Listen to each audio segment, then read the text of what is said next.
السلام علیکم ورحمۃ اللہ وبرکاتہ۔ بسم اللہ الرحمن الرحیم،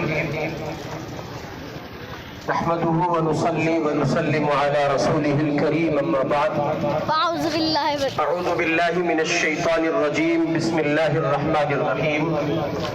ام کنتم شہداء اذ حضر یعقوب الموت اذ قال لبنیہ ما تعبدون من بعدی، صدق اللہ العظیم۔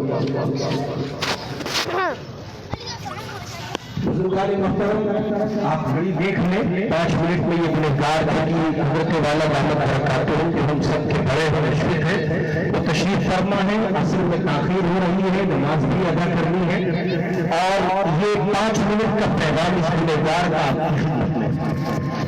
آپ حضرات ملک کے حالات سے واقف ہیں۔ ہر ڈھلتی ہوئی شام ایک نئی صبح کے بارے میں کچھ المناک خبروں کا دھوکہ دے رہی ہے۔ ہر ایک مسلمان اور ہندوستانی یہ جانتا ہے کہ آنے والا کل ملک اور خصوص اہل اسلام کے لیے بہت اچھی خبریں اور بہت اچھی صبح اپنے اندر نہیں رکھتا۔ صرف نظر اس کے کہ ملک کی سیاست میں ملک کے آئین اور دستوری حالات اور ملک کے پیمانے پر جو کچھ حکومتی سطح پر یا حکومت کے راستے سے اتھل پتھل ہے، کس سمت جائے گی، اونٹ کس کروٹ بیٹھے گا، اس سب کے صرف نظر ہم اہل اسلام کی ذمہ داری یہ بنیادی طور پر بنتی ہے کہ آنے والے کل کے ہندوستان میں ہمارا اسلامی تشخص کتنا کس درجے کے محفوظ و مستحکم ہوگا۔ ہم اور آپ اسی طرح آزادی کے ساتھ کھل کر زمین پر اپنی مذہبی شناخت کے ساتھ باقی رہیں گے، یا مذہبی شناخت کے سلسلے میں کسی طرح سے دوچار ہونا پڑے گا۔ اب فیصلہ آپ کے ہاتھ میں ہے۔ اگر آپ یہ سمجھتے ہیں کہ آنے والے کل میں آپ اپنی مذہبی شناخت کے ساتھ محفوظ و مستحکم ہوں گے، تو جو روش آپ اب اپنائے ہوئے ہیں اس کو باقی رکھیے گا۔ اور اگر آپ کو ایسا لگتا ہے کہ یہ مذہبی شناخت محفوظ نہیں رہے گی، اس میں استحکام کو پوچھا مزید کٹھی واقع ہوگی، مزید کمزور پڑ جائے گی، تو پھر ضروری ہے کہ ہم اور آپ کو سبق پڑھے کہ اس زمین پر ایک ایسے گھر میں پڑھا گیا جہاں باپ بھی نبی ہے، بیٹا بھی نبی ہے، پوتا بھی نبی ہے، یکی بعد دیگر کئی نہیں ہے، اور ان نبیوں کی جماعت کا ایک فن حضرت یعقوب علیہ السلام اپنی اولاد کو جمع کر کے اپنی زندگی کی آخری گھڑیوں میں یہ پوچھتا ہے اور ضروری سمجھتا ہے، یہ بتاؤ ما تعبدون من بعدی، تم میرے بعد کس کی عبادت کرو گے؟ سوال ہے آپ سے، کیا یعقوب علیہ السلام کو اس بات کا ڈر زیادہ تھا یا ہونا چاہیے تھا کہ ان کے گھر میں ان کے بعد نعوذ باللہ کفر پنپے گا اور شرک بولے گا؟ کیا یعقوب علیہ السلام کو ڈر زیادہ ہونا چاہیے تھا یا مجھے اور آپ کو زیادہ ہونا چاہیے؟ وہ نبیوں کی زمین ہے، نبیوں کا گھر ہے، خاندان نبوت ہے، وہاں تو جو کچھ بنتا تھا اور جو کچھ بنا اور پھولا تھا جواب ویسا ہی ملا جب انہوں نے کہا ما تعبدون من بعدی، یہ بتاؤ میرے بعد کس کی عبادت کرو گے؟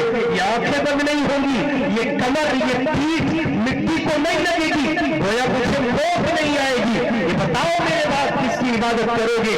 تب بچوں نے کہا تھا نعبد الہک و الہ آبائک ابراہیم و اسماعیل و اسحاق الہ واحد۔ انہوں نے کہا تھا ہم عبادت کریں گے اس کی جس کی عبادت آپ نے کی ہے، ابراہیم نے کی ہے، اسماعیل نے کی ہے، اسحاق نے کی ہے، جو ان سب کا الہ ہے، جو ان سب کا مالک ہے، پالنہار ہے، رب ہے، ہم اسی کو پوجیں گے۔ بابا ہم سے آپ یہ توقع نہ کریں کہ ہم آپ کے بعد شرک کی دلدل میں پھنس جائیں گے یا ہم پھنستی کا شکار ہوں گے۔ میرے بھائی یعقوب علیہ السلام باوجود نبی ہو کر اپنی اولاد کے لیے فکر مند ہے۔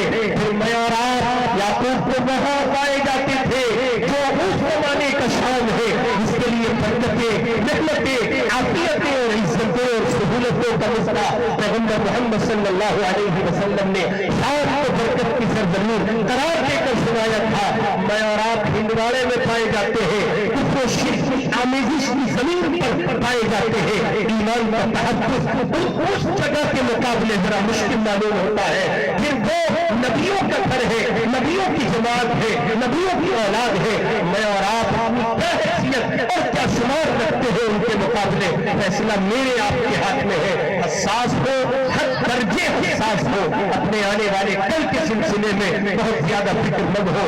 اس کا واحد راستہ ہے آپ کا کل مستقبل اسلامی ہو, آپ کے بچوں کا مستقبل اسلامی ہو اور اسلام کے ہاتھوں میں محفوظ رہے اور وہ کسی صورت اپنے اسلام کا سودا اور سمجھوتا نہ کرے. اس کا واحد راستہ ہے کہ یہ سبق یاد کیجئے, ما تعبدون من بعدی. یہاں بیٹھا ہوا ہر فرد یہ سوچے کہ اس کے بعد اس کی اولاد کہاں کھڑی ہوگی اور پھر اس کے سامنے ایک تصویر ہوگی وہ اپنے دینی پیمانے اور فکری اسلامی فکر کی روشنی میں پیمانہ قائم کر سکتا ہے. کہاں کھڑی ہوگی؟ اگر وہ اپنے آپ کو مطمئن پائے تو اس کی عزت رفتہ اور عظمت رفتہ کو سلام, اور اگر وہ بے چین ہو تو پھر لازم ہوگا اس کے لیے وہ اپنے بچوں کو مدرسے کے حوالے کرے, مکتب کے حوالے کرے, قرآن کے حوالے کرے. یہی میرا آپ کا سرمایہ دارین ہے اور یہی میری آپ کی سعادت دارین ہے. اچھے سے سن لیجئے, ہمارے آپ کے لیے مذہب پہلے ہے اور جہان بھر کی چیزیں بعد میں ہے. اس وقت ایوان میں سنسد میں بیٹھنے والے لوگوں میں ایک صاحب ہوتے ہیں جن کا نام ہے چندر شیکھر آزاد. وہ ایک پارٹی سے آتے ہیں, ان سے ایک موقع پر ملاقات ہوئی تو انہوں نے یہ بات کہی کہ میرے لیے مذہب بعد میں ہے, دوسرے نمبر کی چیز ہے, روٹی کپڑا مکان پہلے نمبر پر ہے. لیکن ہم یہ کہتے ہیں اور علن اعلان کہتے ہیں کروڑوں سلام ہو محمد عربی پر کہ انہوں نے یہ سلیقہ عطا کیا ہے. ہمارے لیے روٹی کپڑا مکان بعد میں ہے اور اسلام پہلے ہے. ہم جیئیں گے بھی اسلام پر اور مریں گے بھی اسلام پر.